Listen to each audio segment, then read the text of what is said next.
Glenn, how are you today? Josh, I'm just fine. Do you know that I became engaged to be married last week? I do know. I saw it on Facebook, and I was really happy.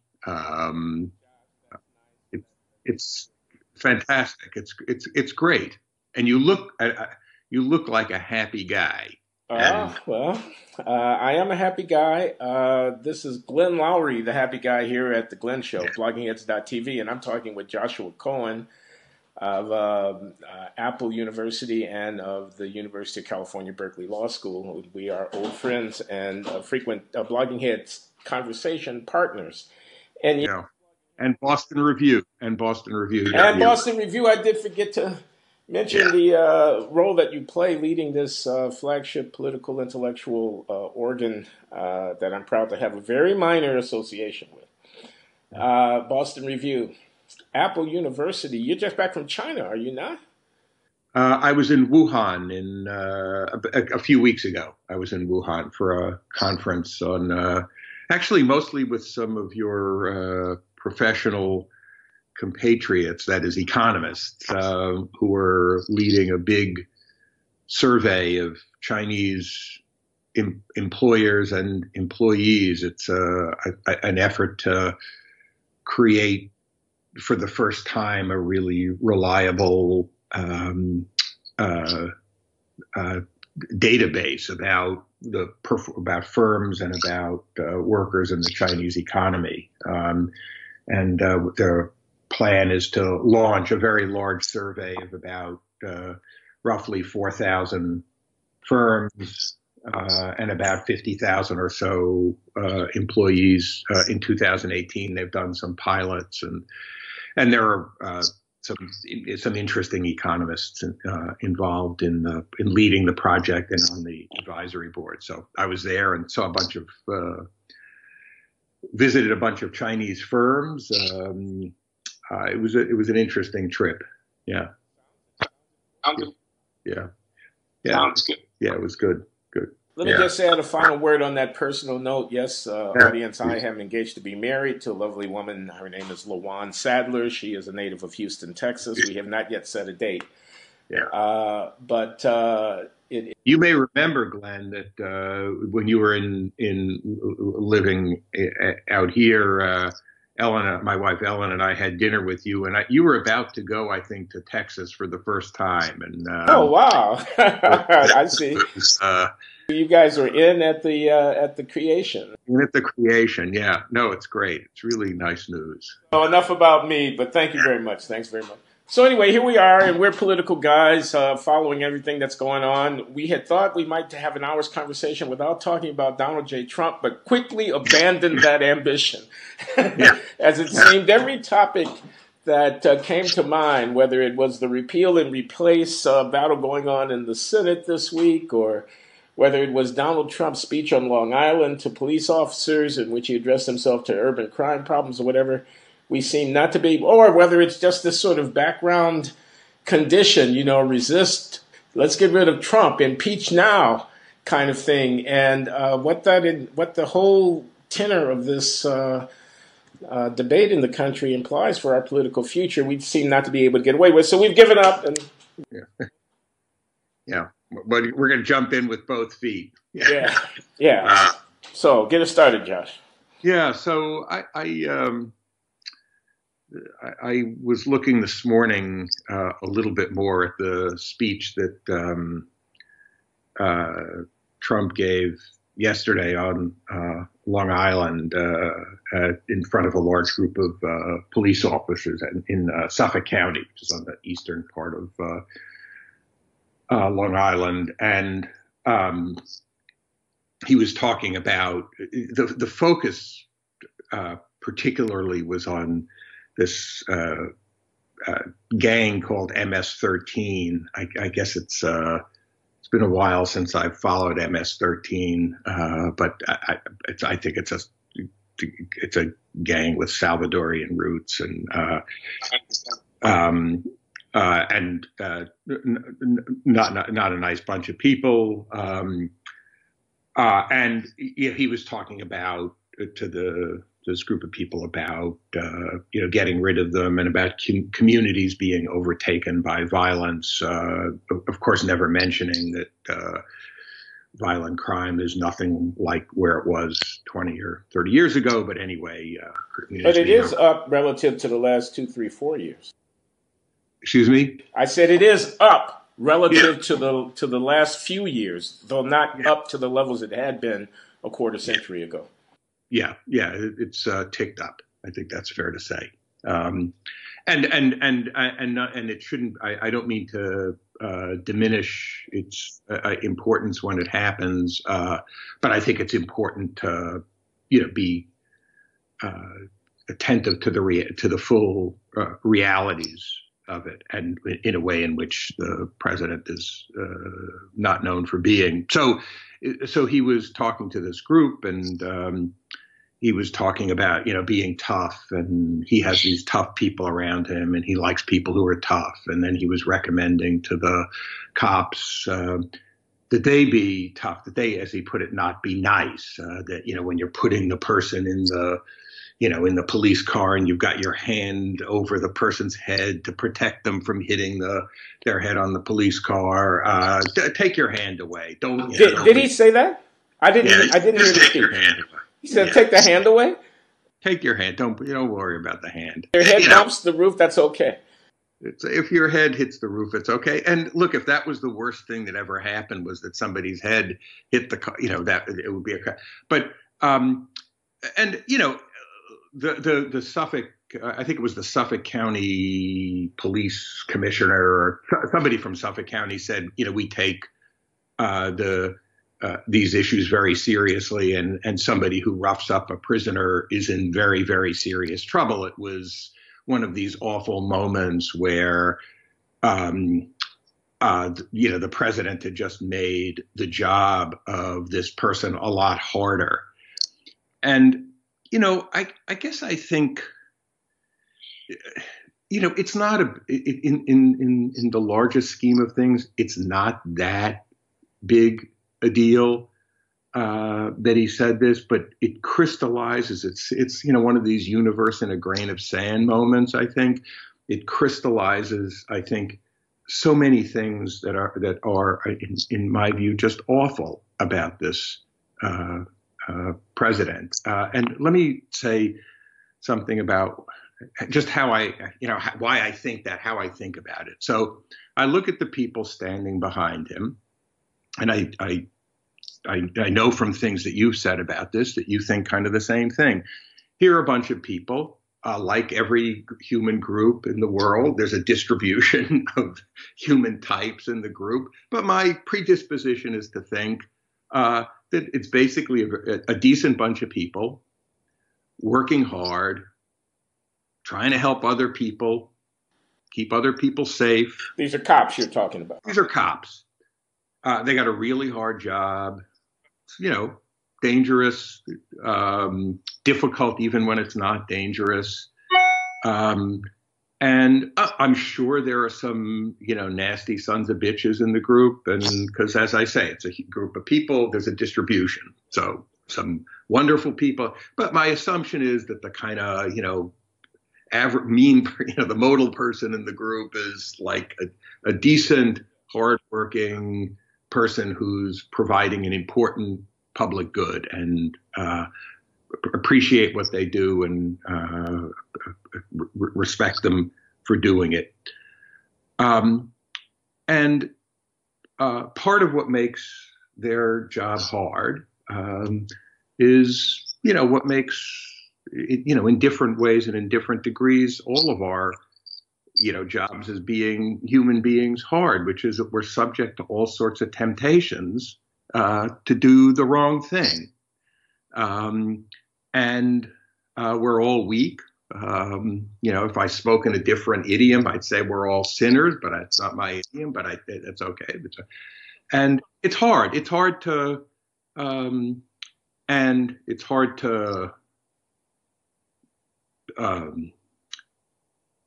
show people the respect that you should show them. It's hard to have humility about your own partialities, your own limitations. And so everybody struggles with that. They work hard to do it. And what I felt about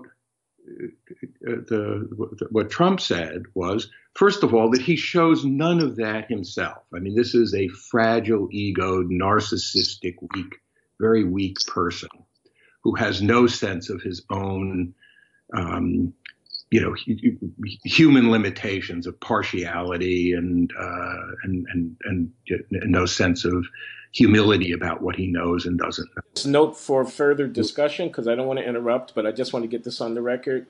I think the epistemic issue of how we know that is worth exploring. Yes. Okay. Good. Yes. Anyway, continue. All right. And so,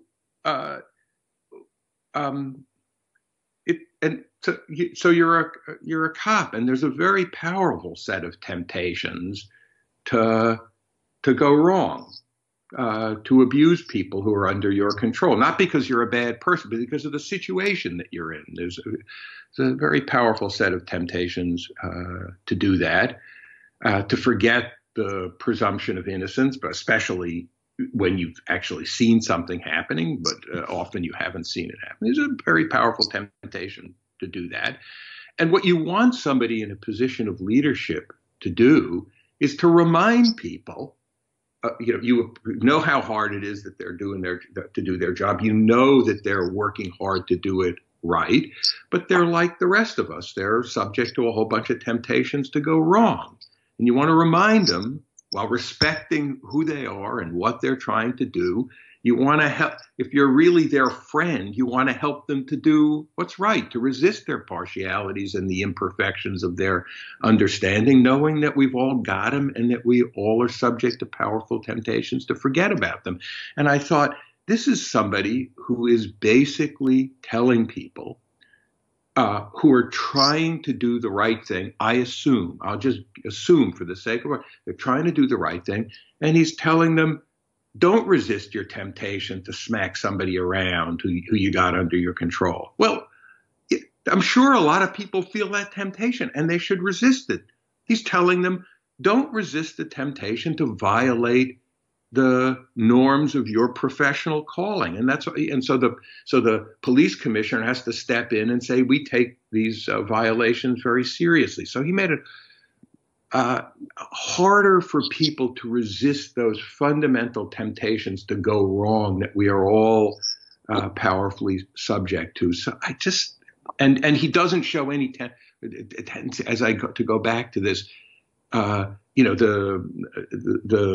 descriptions of him by Tony Schwartz, who wrote Art of the Deal for Trump 30 years ago, on his self-involvement, his narcissism, his complete lack of epistemic or any other kind of humility. I thought they were just very fully on display, and I found it an extremely offensive performance. Anyway, enough for my sermon. No. I guess one response that I had was really an elaboration on your point about the injury done. Here's the President of the United States. He's before a group of law enforcement officers giving a speech. During the campaign, he has made responding to crime, especially violent crime in urban centers, one of the things that he wanted to address himself to. And he has, to the extent that he's been willing to laud his Attorney General, Jeff Sessions, he has praised him for sort of ratcheting up the level of punitiveness in the federal government's general anti-crime stance. I think that's fair to say. So he tells them, in effect, you can take the gloves off. He says, be tough, don't be kind, don't be nice to these people. And I just wanted to elaborate for a bit, and so we're going to sound a little bit like a tag team here on why that's wrong, okay? Because precisely the situation of the law enforcement officer on the street dealing with criminals, okay, and with crime, is that he's got a gun, or she, and has got the state behind them in the exercise of physical violence in response to dealing with these issues of disorder in criminal behavior, or the suspicion thereof. And yet they are public servants. They work for us. Indeed, they work for the kid that they're corralling on a dark street corner under the street lamp, who they think was selling drugs, and they want to go through his pockets. They work for that kid. They work for the 30-something who has been in prison and out over the course of their lifetime, who happens to be on parole and is in a shady circumstance or is in a car with a broken taillight or whatever. They work for him or for her. They work for these people. And the posture you want them to have in the interest not only of fair treatment of potential criminal suspects, but also in the well-ordered functioning of the system. You want the citizens to have trust and confidence in the law enforcement officers. You want there to be good relations between the people being policed and the people doing the policing. You want them to have a mutual respect for one another. It's very hard to get that done under the circumstances of at 2 o'clock in the morning, gunshots were fired, the cop has been called into a situation, he or she are scared shitless, they don't know what's going on, they've got a pistol at their side, and they got these, suspicious or shady-looking people coming to it. It's almost impossible to maintain that air of civility. So I'm just trying to reinforce that the goal here is just the opposite. Now, that was one comment. So I'm in complete agreement with you that this is not what you want from leadership. Let me just one thread on what you said. It's almost impossible, as you said, I'm going to paraphrase, quoting what you said, it's almost impossible to maintain that appropriate posture of civility. You're the one who's bringing, some calm and some to the situation. It's really hard to do that, but it's what people aspire to do. It's what the best people who are doing this job succeed in doing. There's a personal aspect of this. I was on a grand jury once. This was a long time ago in Cambridge. 3 months I was on the grand jury. We heard 150 cases. Wow.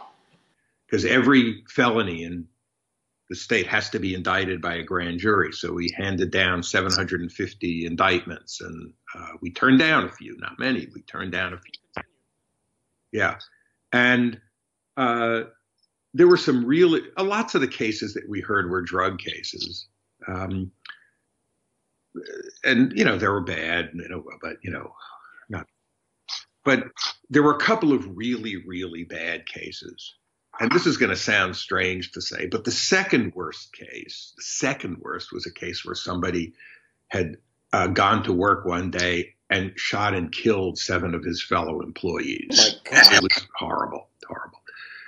The worst case, though, was a case of somebody who had been, terrorizing an immigrant family. And I believe that the person doing the terrorizing was in the country illegally, but I'm not sure about that. They ended up being deported, but it was really horrible, and it was so bad that in the indictment process and giving testimony to the grand jury, what you would have is a cop, in this case a detective. This guy was a street detective, and they would be taken through the testimony by the assistant district attorney, and it wasn't a criminal trial, so the usual rules of evidence, so the hearsay was okay, et cetera. So you're walking through the case. And there came a point in the presentation of this case where this guy was a street detective, and I think it was in Lowell, Massachusetts. He was a street detective. And he was being taken through the case by the assistant district attorney. And he talked about how there was some sexual violence involved, and he had to develop a set of relationships he was a Caucasian guy, had to develop a set of relationships with, I believe it was Vietnamese or Cambodian families. And, it was a tough thing to do, but he had managed to do it. And just at one point in the course of giving this testimony, this guy just broke down and he could not go on. He was crying, and the assistant district attorney had to help him along. And it was a very moving experience because, like I said, this is a guy's a street detective, but he had built these strong relationships with these families that had enabled them to do what was very hard for them to do, which was to talk about the violence against them and the sexual violence against them, and by somebody who was really part of their community. And so it was a very powerful human moment. And I thought, that's what the pinnacle of this job is about. it's not being a tough person and smacking somebody around who you've already got under your control. You've already cuffed them. They're getting into the goddamn police car and you pull your hand away so they hit their head on the thing. It's just pathetic. It's pathetic, and it's insulting to people who are struggling hard to do this very tough job and to resist all the temptations to go wrong on Anyway, I interrupted you. No, that's okay. It's all good. You're putting stuff on the record that should be on the record. I agree with you 100%. I wanted to add, though, the question for us of, well, why is the president speaking in this way to police officers? Why is he giving a take the gloves off, get tough, fuck those bastards kind of speech to them, when what it seems that we need is just the opposite of that? And a couple of things occur to me. One could be that he just simply is this, these things are not mutually inconsistent with one another, that he just simply is a kind of thoughtless, superficial, shallow, vindictive meanie, and wants to see the police acting in that image. And that well may be true about Donald J. Trump. Again, I want to ask how we know things like that about him, but that's one thing. But the other thing that occurs to me is this kind of, he's signaling. It's politics, and I'm not sure that it's not smart politics at the end of the day, which is a sad commentary. But he's got the cops and he's got the thugs. And he's on the side of the cops. And he has contempt for the thugs. And he's signaling to the audience contempt for the thugs. Those people are not worth you scraping your knuckle by putting your hand over the top of their head to make sure it doesn't hit the entryway of the vehicle that you're putting it in. They're not worth you spending enough time worrying are the cuffs too tight. They don't deserve you to be deferential to them by saying ma'am or sir or whatever. They are scumbags. They are thugs. Yeah. He's indirectly, is he not, debasing the humanity of the people who are the subjects of policing, more or less, and those are going to disproportionately be minority people. No, I'm not calling them racist. I'm just trying to describe what's happening. They're going to be disproportionately poor, and they're going to be people who are sometimes on the wrong side of the law. That's why they're engaged with the cops in the first place. But they are nevertheless our fellow citizens, et cetera, et cetera. So isn't that what he's doing? Is he playing a certain kind of politics? I mean, this guy did get elected, after all, in places like Wisconsin and Michigan and Pennsylvania and Ohio and North, et cetera, et cetera. And so I'll stop. But I mean, my reaction is, yeah, I agree with you 100%. It was a very bad speech. But we got to kind of take the full meaning of what's going on around us. And the problem is bigger than a guy giving a bad speech. The problem is the polity is susceptible to being moved by bad speeches like this. Yeah. 2 points about that. First, I was telling this story before about this case that came before the grand jury. And very memorable for me was when I came back. I was at MIT at the time in the political science department. And I came back to the office and I saw my wonderful friend and the assistant who was working for me at the time, Helen Ray, and who's since retired. And I said, I was telling Helen this story, and I said something about this person, the guy who had done this, being past prayer. And she said to me, no one is past prayer, to your point. And, it stuck. I remember exactly where we were when she said that. It was an important moral lesson. And that's how she's lived her life, is that no one is. She's a fantastic person. So yes, and she put it not in the idiom of, fellow citizens or fellow travelers to the grave or members of the polity. It was a different one, but it was a similar point. And, on the politics of it, it's an important, you make an important point that it's easy to focus this issue on on Trump, and there's a question of how we know about what we know about Trump. I mean, I mentioned before Tony Schwartz. I know him some and have talked with him a few times over the past year about his experience of writing the book with Trump. And there's very little that's happened that I think he has found surprising. There was that piece in the New Yorker.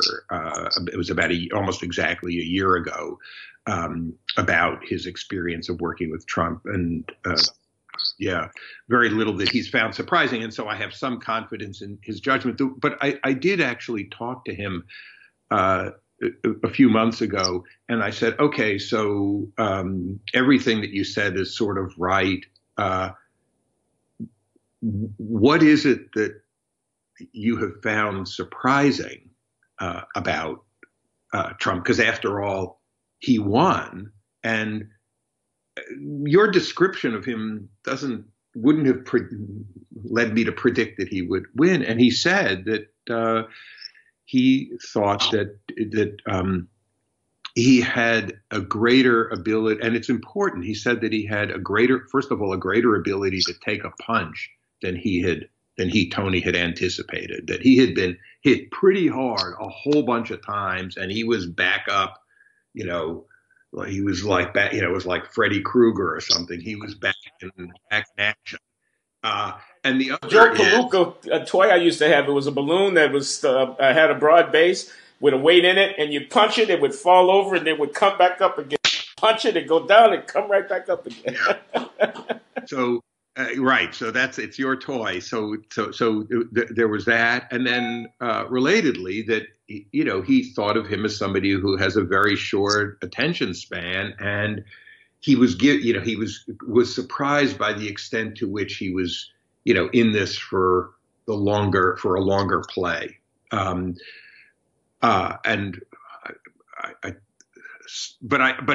for the kinds of things that I'm talking about, I think the kind of negative insights from what Tony Schwartz said about him, that you can find it again in that New Yorker piece from a year ago. Jane Mayer wrote it.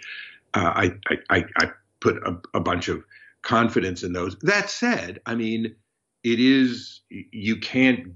The cops behind him were applauding. The commissioner said, we take abusing prisoners very seriously, but he was getting a lot of applause. And can I just get, Josh, that I think that maybe because they are hearing very few voices in the political stage that affirm them in the way in which they feel that the president, however wrongly, was affirming them on that occasion. Yeah. I think that's right. And I think also, and that's a kind of a positive spin, which I agree with. There's also there is a more of a negative or worrisome spin, which goes back to this issue that I was saying before, which is we all have our weaknesses, and we yield to temptations to do things that we think we shouldn't be doing. We're partial, we're limited,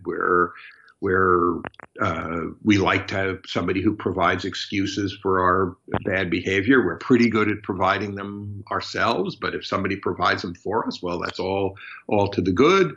And it's true about all of us. This is not about being a cop or being in Suffolk. It's true about all of us. And I think one of the things that you want from somebody who's in the position that Trump is in is not to prey on that, but to get people to reach for the better angels of their nature, not to encourage people to do these things that are I think signs of weakness. So I say that. I agree with that. I've already agreed with that. But there's something else going on here, I feel. I mean, I want to use the words Black Lives Matter, and I want to talk about the Democratic Party, and I want to talk about the elite liberal press and how they deal with issues of police officers encountering criminals. And I want to say that these cops, Heather McDonald, the war on cops and so forth. Okay, so she's an advocate, and she has a arch and, fairly rigid point of view, Heather McDonald. I'm not going to try to endorse everything she's saying, but I don't think she's necessarily crazy in pointing out that the atmosphere for doing police work has really changed in a very adverse way for police officers. And I just read in the newspaper this morning about a cop getting shot to death going to attend to people who were trapped in a car that had rolled over. The car had an accident. It went off the road. It rolled over. The cop approaches. I wish I could remember exactly where this was. This is something I just read in the newspaper the other day. But the cops, every cop in the country, all 200,000 of them or however many they are reading a story like that, which will get no play whatsoever. But let a cop under duress discharge his weapon and kill an unarmed person whom he might have felt threatened by. And let a jury of that cop's peers acquit them, as happened in the case of the cop who shot to death Philando Castile in Falcon Heights, Minnesota. That jury of 12 people, including 2 black people, acquitted him. And you can still pick up the newspaper and find respectable journalists referring to that event as a murder. The cop murdered the kid and then got off. Now, I just did a Blogging Heads conversation with Rajiv Sethi in which we spent a great deal of time detailing what a terrible tragedy the death of Philando Castile was under that circumstance. And I do think that the cop was too quick to pull his gun and shoot that kid under the circumstances, from what I know. But I did not serve on that jury, and that jury acquitted that cop. To have that cop referred to as a murderer. So I'll stop. What I'm saying is the zeitgeist now, vis-a-vis policing, in many quarters is extremely unsympathetic to cops. Cops are looking for somebody who's going to stand up for them. If I were in the president's political position, I well might be unable to resist the temptation to exploit that political opportunity, notwithstanding the fact that there's a higher ground that I might want to aspire to. And I can't help but think that part of what makes this possible is the absence of the articulation by people who hold the views that you and I hold about what decent policing requires. Yeah. Of the very simple argument that this is a horrifically difficult job, that on the whole, the people who are doing it, even the people who end up having to discharge their weapons, are decent people doing the best they can under horrible circumstances, that the skin color of the kid who ends up getting shot under one of those horrible circumstances is more or less irrelevant to our moral assessment of what went on there, as is the skin color of the cop. That when juries deliberate over matters of fact and law and come to conclusions, they want to be respected by all of us, not second-guessed, and so on and so forth. I wish that there were some liberal Democrats and some Black Lives Matter leaders who had become famous for, among other things, saying that. And if so, the opening might not be there for a crude and manipulative demagogue to exploit. Yeah.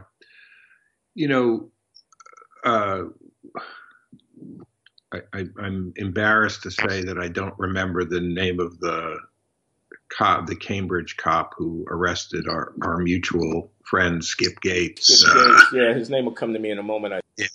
Who went for the beer summit to the White House. Crowley.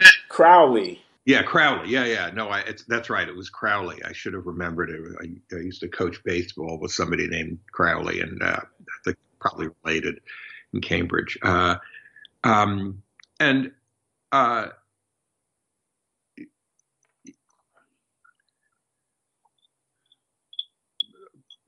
President Obama's initial reaction to the arrest was something like, I don't remember exactly the words, but it was something like "people do stupid stuff" or the Cambridge police behaved stupidly. I believe that's an exact quote. Yeah, the word "stupid," and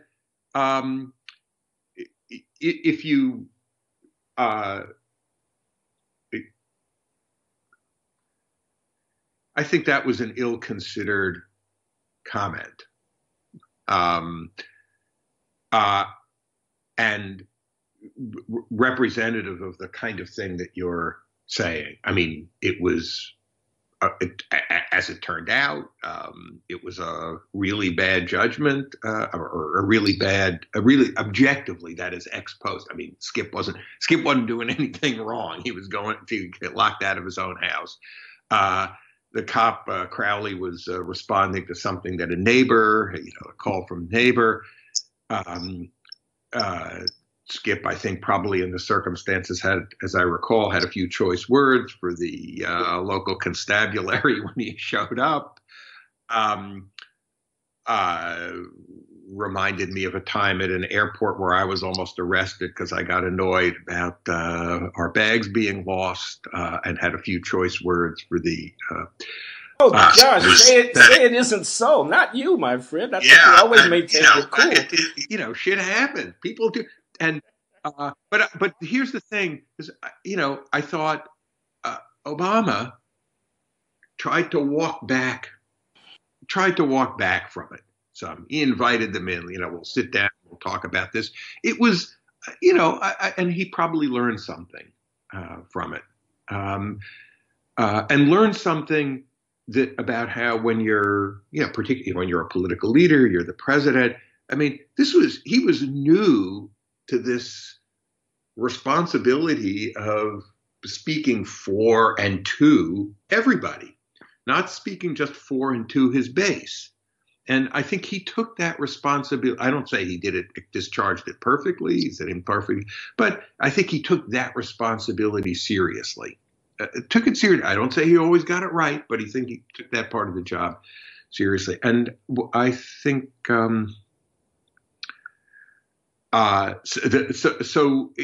I understand, going back to this issue of temptations to go off the rails, I understand that the temptation that Trump yielded to may not simply have been his own personal temptation to present himself as a tough guy. There is also a political side to it. He felt that there was something political that he could exploit here, and he has a feel for the audience and the people he was speaking to, and the way that they feel that their efforts to do a hard job and to do it, well and seriously and appropriately is not respected. So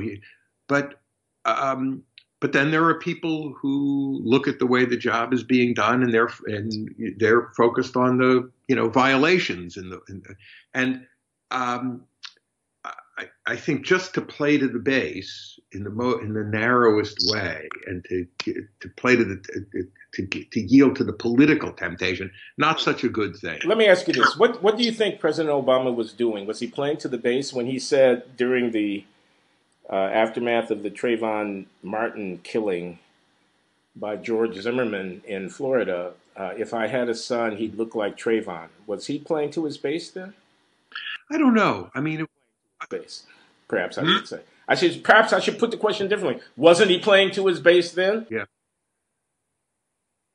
This may be. I've thought about what he was doing some, and I've also thought about my reaction, about why I think about it the way I do, and I was inclined to regard that as very much of a kind of in the moment personal reaction, that like, holy shit, this is, if I had a kid, he would look like that. Now that may be giving, Obama either too little credit or too much credit, depending on how you think about it. And it may have been a more, a more calculated statement. It struck me as a kind of an authentic human reaction, though I thought he got a lot of, when he got a lot of pushback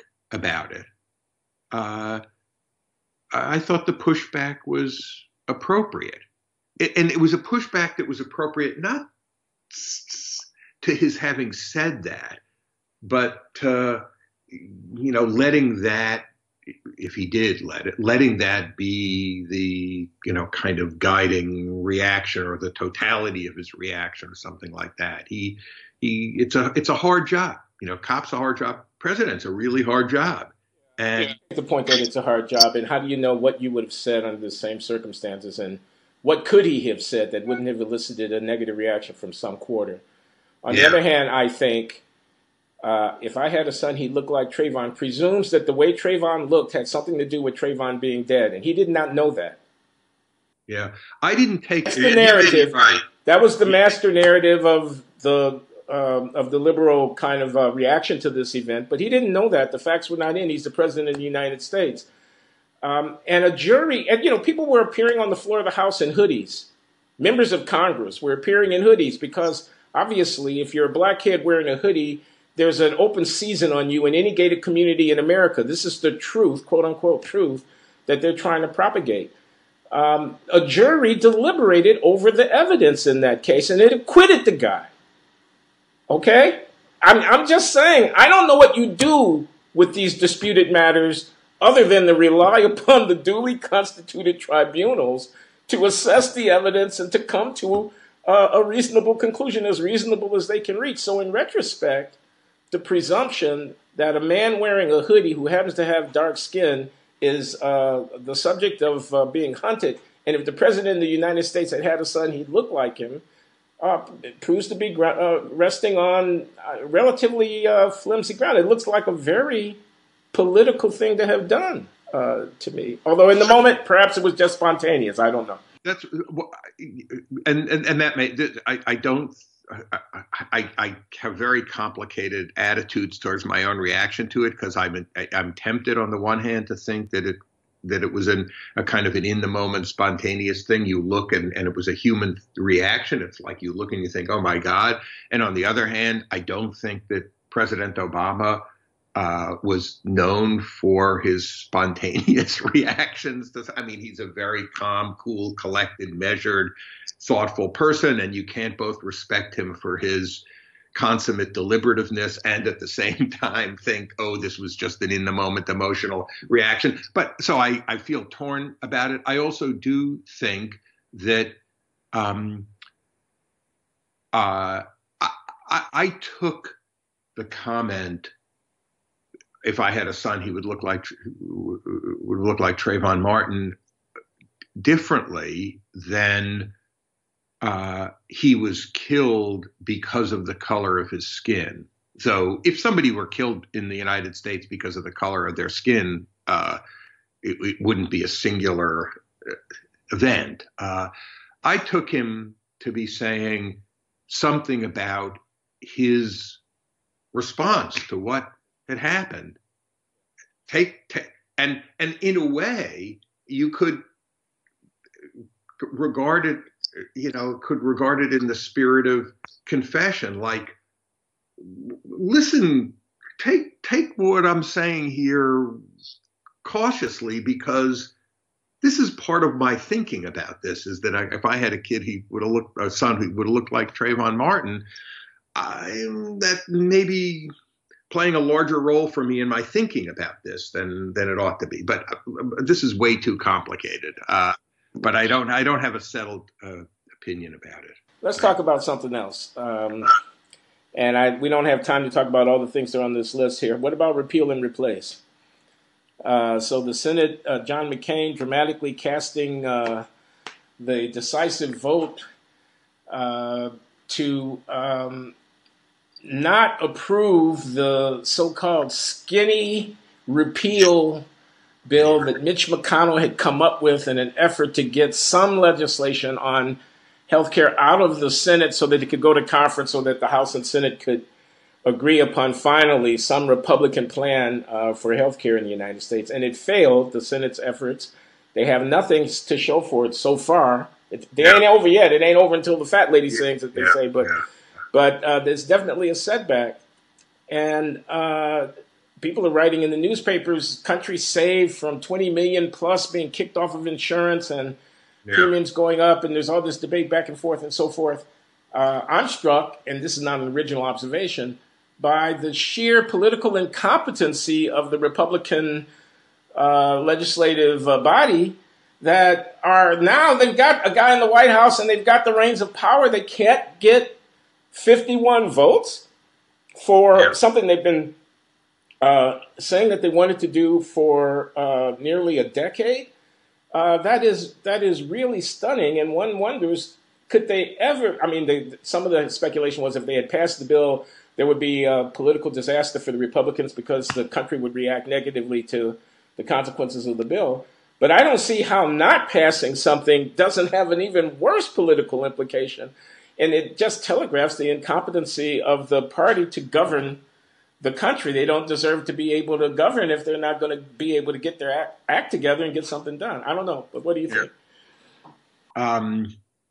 Well, first, I understood fully why it was called skinny when it's the only health bill that I actually read, and it didn't take very long to read it because it was like 8 pages long. I mean, it was. You actually read this legislation, man. What a scholar. Well, I mean, I never read the ACA because it was, as people said at the time, long. This wasn't very long. I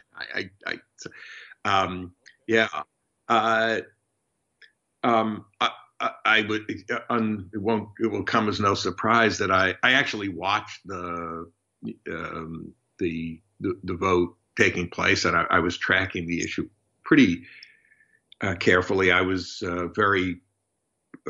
pleased by the outcome. It was past my bedtime, Josh. You were lucky to be on the West Coast. That was 1 o'clock in the morning or something ridiculous like that. Yeah, some of my East Coast friends seemed to be staying up pretty late that night because they wanted to see. I felt frankly, a large sense of gratitude to a lot of people who had been very active really active on the issue. And I just to pick out one case, Ben Wickler at MoveOn.org, who really had spent a lot of time. And I mean, he was the only one, or even the one who was most influential or important, but he was very, very dedicated on this issue, reminding people of its importance and how to be effective in acting on it. So I thought, it was a success. People organized hard on this. They went to town halls whenever the Republicans had town halls, which was pretty infrequently. They were in D.C. People were protesting. People were writing. People were making phone calls. And I don't know what exactly was responsible at the end of the day for a 49 to 51 vote, but I can't think. But help but think that helped. It certainly didn't hurt. So I thought it was a good thing, from the point of view of democracy, from people, but for people having a sense of responsibility on an important issue, being incredibly active on it, arguing the issue out. Let me interrupt for a minute just to challenge that a little bit, okay? Because every Democrat in the Senate, including the 2 independents who caucus with the Democrats, voted against this bill. That was 48 votes. Yeah. 3 Republican senators, Murkowski of Alaska, Collins of Maine, and McCain of Arizona voted against this bill, and that's how it was defeated. Yep. So if indeed the mobilization that you're talking about did have a material effect on the outcome, it had to do so either by changing the vote of a Democrat who might have been inclined to vote for this, but was persuaded by the mobilization to vote against. And I don't know what Democrat who values their future in the party would have voted for this, regardless of how much pressure was coming from constituents, but be that as it may. Or it affected the votes of some of these Republicans who voted against the bill, the 3 who voted against the bill. And I'm wondering if you have any evidence to that effect. That mobilization influenced Murkowski in Alaska or Collins in Maine or McCain in Arizona to vote against their party's mandate. Well, as is often the case, there's a short answer, which is no, and there's a longer answer, which is if I couldn't give the longer answer, I shouldn't be paid for doing what I do. Okay, guys. Longer answers. I mean, I don't think this may be the craziest thing to say, but people have said it. Which is the unity of the Democrats on this issue is not. I don't think it was completely a given, and so I think it became. And look, by the way, also, the bill had 17% support in the population generally. What's unbelievable is a bill that was procedurally disastrous, substantively way more, apparent by every estimation, disastrous, and had 17% support in the population, got 49 votes. It's pretty extraordinary. But so unity of the Democrats, there may have been some impact there. There was a huge amount of activity in Alaska and in Maine. So I wouldn't want to particularly look, Susan Collins had Planned Parenthood reasons but she was under a lot of defunding Planned Parenthood was a part of this legislation. Should be right,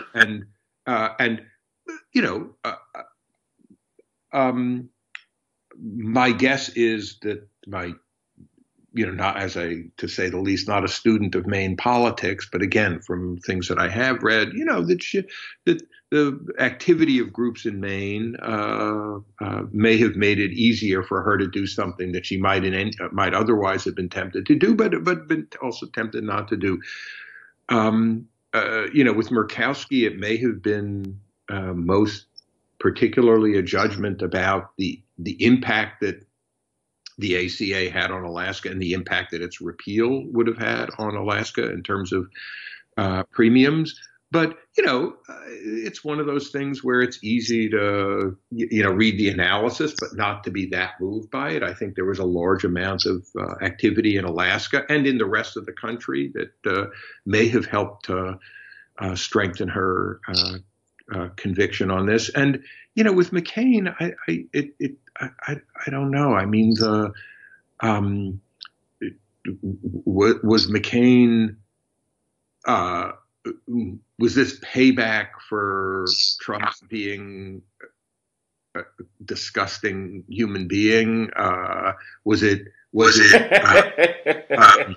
a judgment about the merits of the fact that the legislation didn't do the things that he thought that it should do? I don't know that it was procedurally terrible, which he had said.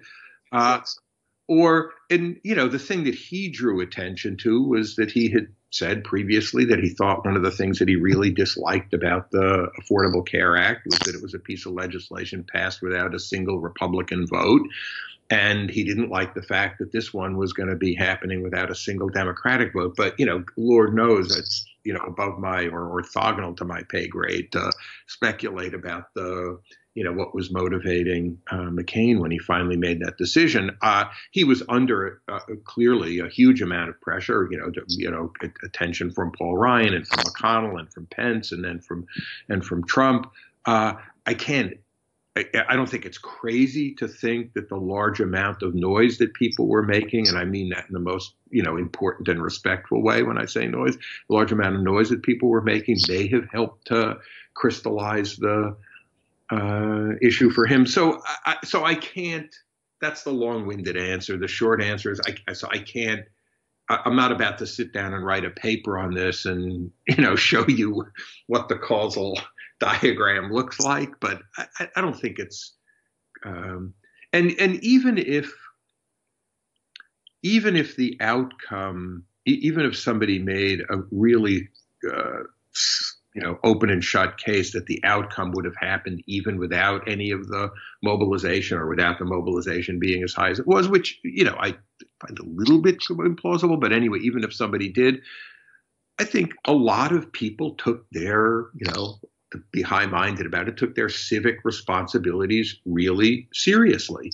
I think the quality of the argument, bullshit being said by lots of people, absolutely, welcome to life. The quality of the argument, though, was pretty high. There was some effort to educate people on the issues. And this is an important topic. It's a huge amount of the economy. Never mind that.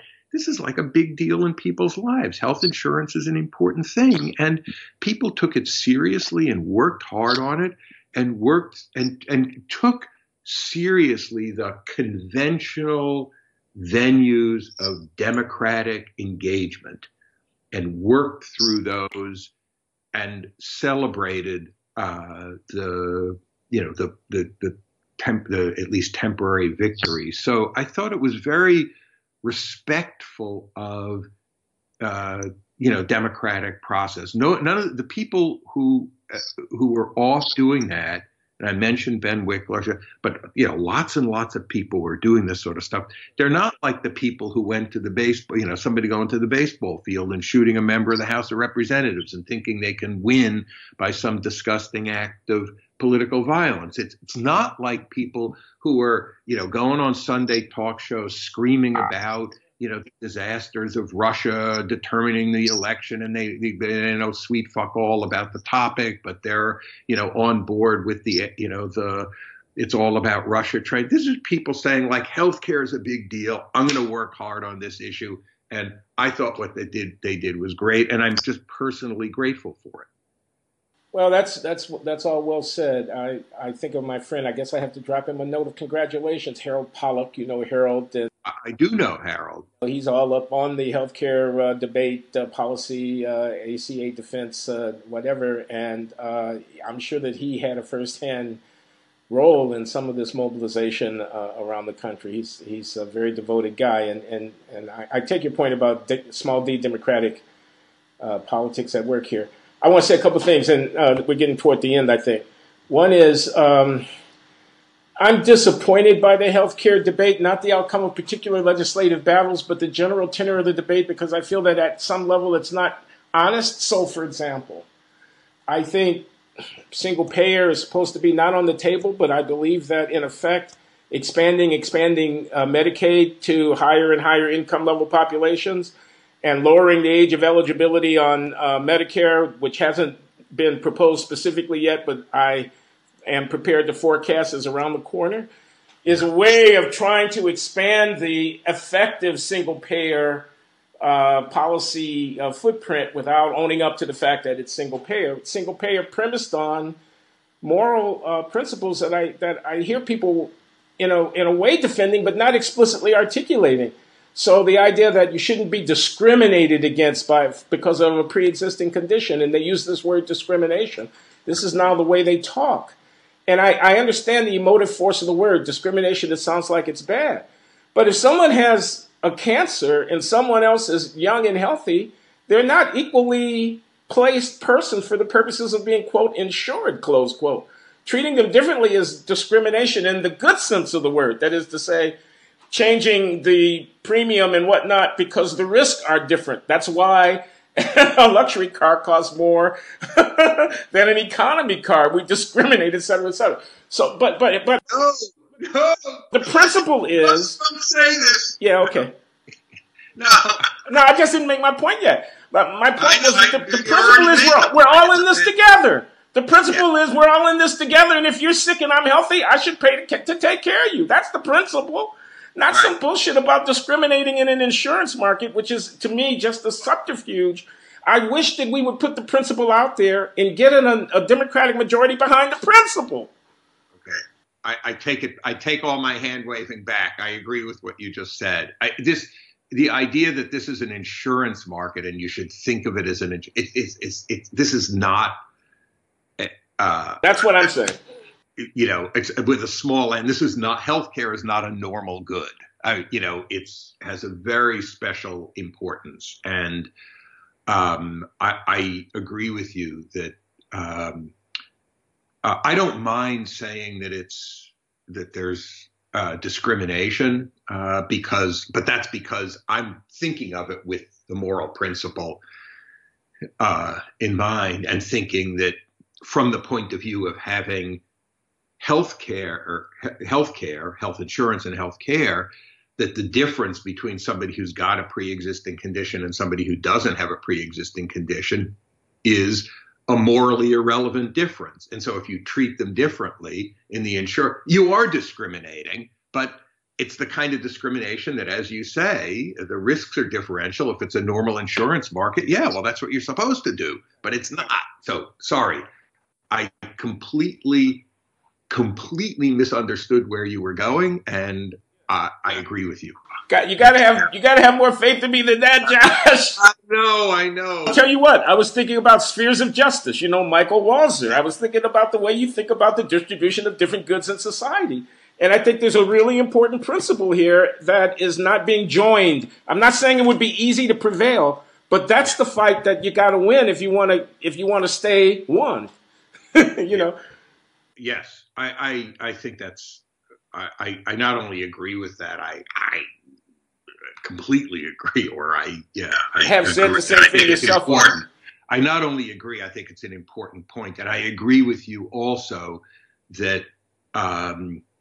That it's a point that people, kind of try to evade. I actually saw an exchange on Twitter yesterday, and I think it was between Josh Barro and maybe it was Chris Hayes, and it was exactly on this point. And it was, I think Josh Barro was making something like the complaint that you were making, that treating this as get people thinking about it as insurance, and then it was kind of a misleading way to think about the fundamental nature of the good. And anyway, but I think the issue has been evaded, and it's bad to evade it. But Josh, I propose that we close on that point of agreement. Feels pretty good. Nice way to spend Saturday morning. Nice to see you, Glenn, and congratulations again. Thanks very much, Josh. All right, take care.